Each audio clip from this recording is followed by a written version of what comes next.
In some of my recent writings, I've argued that global trade does seem to be driving down wages for unskilled or semi-skilled workers in countries like the United States and Western Europe.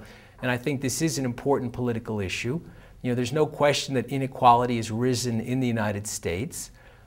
Wages, for ordinary workers have been fairly stagnant or have only risen a small amount, while incomes at the high end of the salary scale have gone up a lot, and at the very top of the income distribution, incomes have gone up spectacularly. So I do think that's a very important issue. I would argue that trying to address that by restricting trade is not likely to succeed. It makes the whole country poorer. It's a bad way to treat the developing world. The developing world is benefiting a lot from this regime.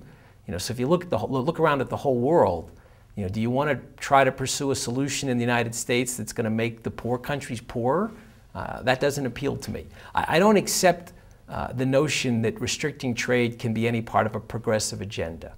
I like to think of myself as a pragmatic progressive. So I think when you worry about wages for ordinary workers in the US, which I do worry about, I think you have to look at the tax system in the United States. I think you have to look at public expenditure on education and key services that actually reach ordinary people. So I think what Larry Summers is arguing is that there are fiscal measures and policy measures you could take that would really make life better for the working class. I don't think Larry Summers is arguing against the free trade regime, but I think he's smart enough to realize that if you don't do something for ordinary workers in the United States, you may lose the political support for free trade, and that really is an important engine of the whole global growth.